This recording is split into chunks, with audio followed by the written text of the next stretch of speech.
aften og velkommen til debatten på DR2. I aften skal vi tale om flygtningepolitik og flygtninge generelt.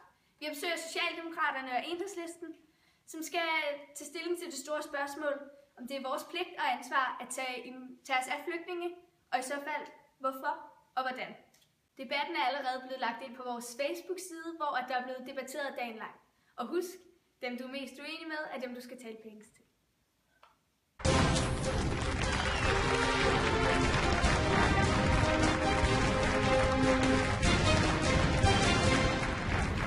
Og vi byder velkommen til Socialdemokraterne og Enhedslisten. Hej.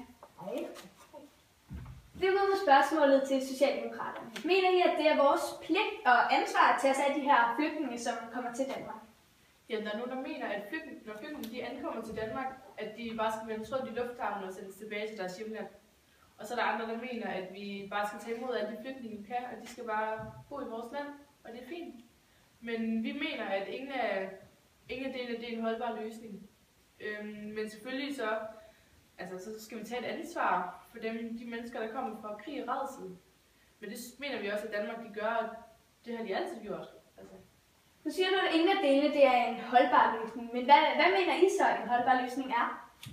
Jamen vi mener, at det er nødvendigt at begrænse indvandringen for ordentligt at kunne styrke integrationen for de nye danskere.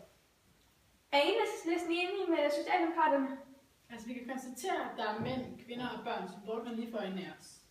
Og det mener jeg selvfølgelig, at vi som mennesker simpelthen ikke kan lade det ske, og vi har et ansvar for at gøre, hvad vi kan for at redde dem. Så simpelthen synes jeg faktisk, det kan siges. Og jeg mener, at Danmark skal følge Sverige og give alle syriske flygtninge asyl. Men vi kan jo ikke bare tage imod alle flygtninge, der kommer hertil. Vi bliver nødt til at finde balance, så vi alle er tilfredse. Vi danskere, vi skal jo også have en hverdag til at fungere. Og derfor vil vi blandt andet stramme asylreglerne. Hvordan har I det med Enhedslisten med, at de her asylregler de vil blive strammet?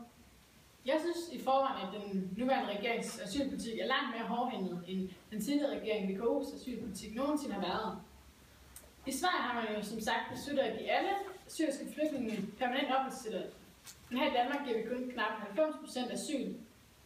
Og jeg forstår ikke, hvorfor vi ikke giver de sidste 10% asyl også. Ja, hvad siger du til det?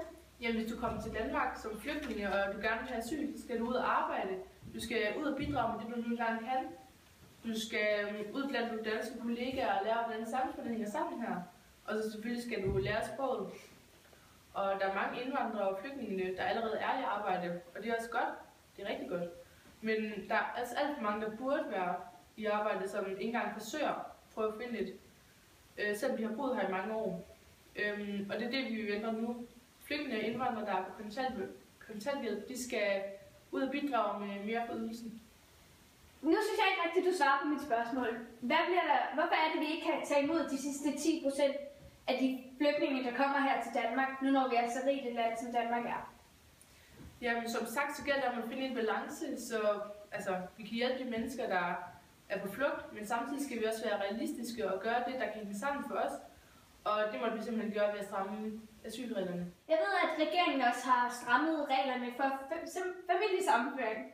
Så det er første mulighed for at få familiesammenføring efter 1 år. Hvad mener Enhedslisten om det? Det kan simpelthen være et spørgsmål om liv eller død. For de børn, der stadig befinder sig i krigsområderne. Og regeringspolitik kan muligvis være med til at skræmme nogle flygtninge fra at søge asyl i Danmark. Men det kan også koste syriske børn livet, hvis de venter 1 år med at komme hertil. Hvad kan du så i stedet foreslå, at vi gør? Vi vil i hvert fald foreslå, at vi skal lade være med at forringe flygtningernes ret til at få deres børn i sikkerhed.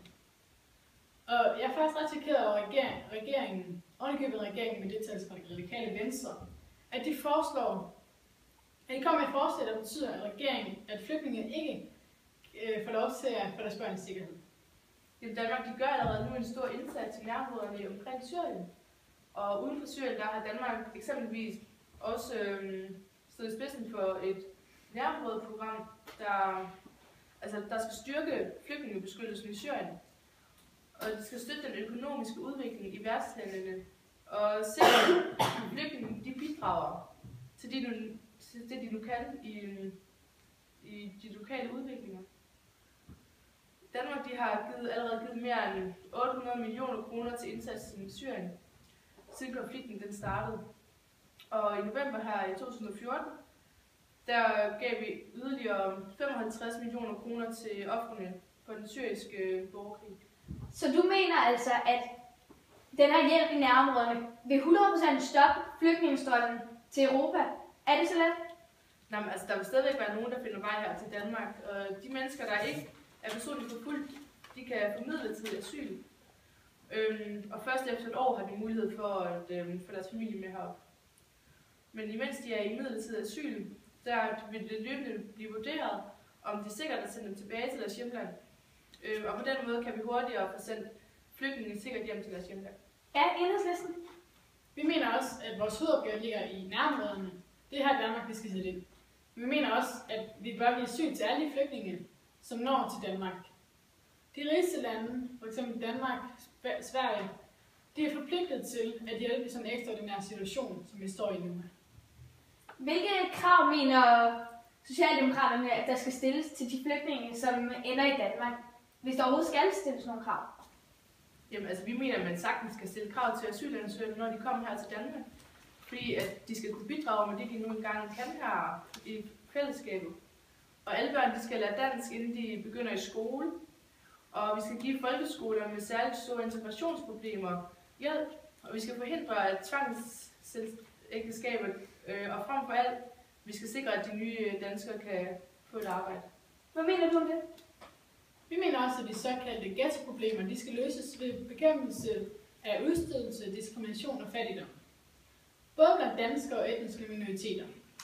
Integration, det handler om at føre en arbejdsmarkeds, uddannelses-, bolig- og socialpolitik, der ikke udstøder eller diskriminerer.